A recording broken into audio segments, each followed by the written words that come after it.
오늘 아시아 주요 증시는 우리 코스피 코스닥을 포함해 대부분 빨간불을 켜내고 있습니다. 트럼프 대통령이 중국과의 관세 전쟁에 조금은 누그러진 모습을, 또 미국의 행정부 인사들이 미중 무역 갈등 완화 시그널을 보낸 점이 긍정적으로 작용하고 있는 건데요. 특히 이거래일 하락 후 상승 전환에 성공한 니케이 지수가 눈에 띄고 있습니다. 오늘장 오후에도 니케이 지수 1.7% 상승하고 있습니다. 이런 글로벌 분위기 변화에 직접적인 수혜를 받는 중화권 증시입니다. 트럼프 대통령이 미중 양국이 소통 중이라고 언급하면서 그간 얼어붙었던 분위기가 조금은 녹은 것 같습니다. 특히 기술 테마가 강세를 보이고 있는데요. AI부터 휴머노이드, 로봇주들이 반등에 나서면서 지수를 받쳐주지만 내수주가 조금 밀리면서 지수는 보합권에서 머무르고 있습니다. 그래도 오전과 달리 상승 전환에 성공한 상해 지수고요. 휴머노이드 테마가 상승률 최상위단에 위치한 모습 확인되고 있습니다. 상해지수 이 시각 현재 0.1% 상승하면서 3,300포인트는 지켜내는 모습입니다. 이보다 더 큰 폭의 상승세를 보이는 건 바로 홍콩 항생지수입니다. 오늘 테크주들이 강하게 오르면서 항생 H지수가 8,000포인트를 회복했고요. 오후장 들어서도 견조하게, 아니 오히려 오전보다는 더 큰 상승폭을 보여주는 항생지수입니다. 11거래 연속 상승세를 이어가면서 항생지수가 22,000포인트 회복에 성공했고요. 현재는 2.3% 상승하고 있습니다. 한편 중국 측에서 조금 전 나온 속보까지 짚어보시죠. 중국 언론이 오늘 트럼프 대통령과의 협상 시 관세를 대폭 인하하겠다는 보도가 나오면서 오후장 들어서 특히나 수출주들의 움직임 강해지고 있는 점 체크해 보셔야겠습니다. 이렇게 확인할 수 있듯이 오늘 아시아 증시의 키워드는 바로 미중 갈등 약화입니다. 인도 역시도 해당 모멘텀의 상승 탄력을 받아가면서 7거래일 연속 상승세를 보이고 있는데요.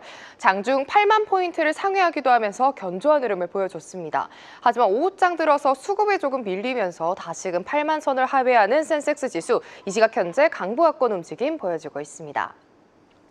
아시아 증시대에서 가파른 강세를 보여주는 대만 각권지수입니다. 장 초반에도 약 2%가량 갭상승으로 출발했던 대만 증시인데요. 여기 역시도 간밤 트럼프 대통령과 스콧 베선트 재무부 장관의 발언에 미중 갈등 완화 기대감을 고스란히 받아내고 있습니다. 오후장 들어서도 탄력이 처지지 않고 쭉 이어가는 모습이죠. 계속해서 고점 부근에서 움직이는 각권지수 6거래일 만에 19,500포인트를 회복했는데요. 현재 역시도 4.5%로 오장 강하게 오름세 보여집니다. 지금까지 아시아 주요 증시 시황 전해드렸습니다. 네, 오늘은 미국과의 관세 협상이 가장 활발한 일본 증시 소식 들어보겠습니다. NH투자증권 김채윤 연구원 전화로 연결돼 있습니다. 연구원님 안녕하십니까? 안녕하세요. 김채윤입니다. 네, 일본 증시 오늘 흐름 아주 좋은 것 같습니다. 네, 맞습니다. 오늘 도쿄 주식시장은 3영업일 만에 대폭 반등했는데요. 니케이 225 오전 종가는 588엔 상승한 34,808엔, 장 개시 직후부터 35,000엔을 돌파했는데 900엔 상승한 35,100엔대부터는 상한가 무거운 움직임 보이고 있습니다. 도쿄증권 프라임 시장 매매 대금 약 2조 900억엔, 전 업종이 상승한 가운데 보험, 수송용 기기, 고무업종의 주가 움직임이 좋고요. 의약품, 광업, 농림수산 업종은 소폭 상승에 그치는 움직임이었습니다. 네, 미국과 협상에서 일본 정부가 결코 호락호락하지 않은 모습이에요. 다음 주에 관세 개선안을 제시할 거다 이런 관측이 나오는데 어떤 예상이 좀 나오나요? 네, 맞습니다. 이번 달 말에 미일 2차 관세 협상이 재개되는데요. 주요 논점은 세 가지입니다. 첫 번째는 일본의 농산물 수입 확대 여부, 두 번째는 미국의 자동차 관세 인상 유예 조건을 논의한다. 그리고 세 번째는 미국의 통화 정책을 조정 요청이 나올 것 같다. 뭐 이런 얘기인데 지금 현재 미국은 일본 정부의 환율 개입에 대한 요청, 그리고 방위비 증액을 얘기를 하고 있고 일본은 방위비 현상 유지, 그리고 관세에 대한 유연성을 요구할 것으로 전망됩니다. 특히 이시바 총리는 방위비와 무역 문제를 좀 분리해서 접근을 하고 있는 상황인데요. 일본의 방위비 부담은 이미 충분하다라는 입장을 좀 고수를 하고 있는 반면에 미국이 요청하는 쌀 수입 확대 가능성을 좀 열어둔 상황으로 보여집니다. 네, 다만 이 협상 타결 시기가 아직은 좀 불투명하다, 뭐 이런 얘기가 좀 나와 있어서 지금 일본 외무성과 경제산업성은 미일 관세 협상이 좀 장기전으로 흐를 가능성에 대비를 하고 있고요. 7월에 있을 일본 참의원 선거, 뭐 이런 정치 일정과 좀 맞물려서 협상이 장기화될 가능성, 따라서 이제 일본은행도 엔화의 절상 압력을 좀 완화시키기 위한 독자적인 통화 정책을 좀 고수할 걸로 그렇게 보여집니다. 참고로 아사히 신문이 여론조사를 했는데요. 일본 국민의 85%가 트럼프 대통령의 관세 정책이 일본 경제에 부정적인 영향을 미칠 것으로 우려된다. 뭐 이렇게 표를 했고, 그중에 70%는 이시바 정권의 협상 능력에 대해서 신뢰하지 않는다라고 응답을 했습니다. 또 여러 경제지들이 이거는 플라자 합의 2.0 아니냐, 불공정하다 뭐라고 우려를 좀 표하고 있는 중이라서 좀 부정적인 여론이 조금 많다 보니까 앞으로 다가올 참의원 선거에서 이제 자민당 그리고 열린여당의 과반 확보에 좀 영향이 안 좋게 네거티브하게 나올 수도 있겠다 이렇게 보고 있습니다. 그렇군요. 지금 얼마 전 이재명 전 대표가 저PBR주 퇴출 얘기를 했는데 일본은 벌써 이 비슷한 정책이 추진이 되는 것 같습니다. 상장 5년 뒤에 시총 100억엔, 우리 돈으로 1,000억 원이 안 되는 종목들은 상장 폐지를 하는 방안이 결정이 됐다라고 해요. 어떻게 평가를 하세요? 네, 맞습니다. 지금 말씀 주신 대로 기존 상장사도 포함해서 전 상장 기업을 대상으로 해서 상장 후 5년 이내에 시가총액이 100억엔 미만일 경우에는 상장 폐지가 가능하도록 하겠다 뭐라는 건데 제도의 목적 자체로만 보자면 시장 질서를 정비한다라는 겁니다.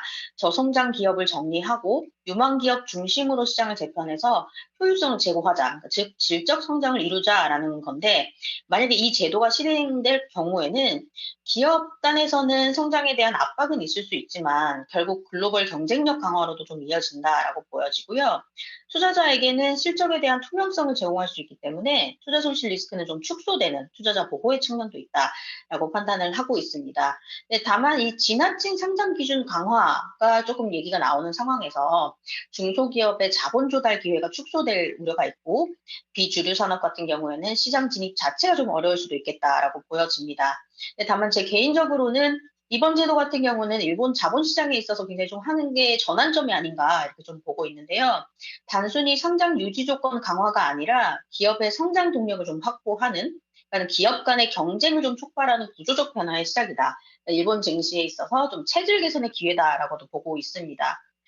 따라서 앞으로 일본 기업에 투자하실 때는 시총이 좀 확대될 수 있는 잠재력을 보유한 기업인지, 그리고 상장한 이후에도 R&D 투자나 글로벌 진출, ESG 전략, 뭐 이런 거에 집중하는 기업인지를 선별하는 게 굉장히 중요해질 거다라고 보고 있습니다.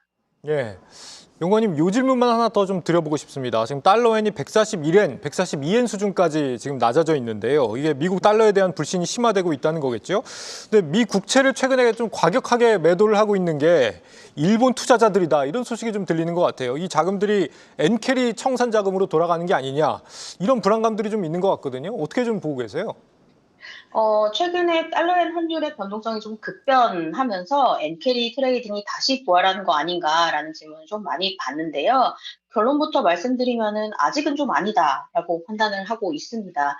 실제로 저희가 이 엔캐리가 나오고 있는지를 확인하는 게 굉장히 좀 어려운데 CFTC의 뭐 JPY 쇼트 포지션 이런 식으로 좀 확인을 해보시면 지난해 8월 이후에 매도가 많이 나왔던 거에 비해서 최근에는 매도 물량이 그렇게 보이지는 않거든요.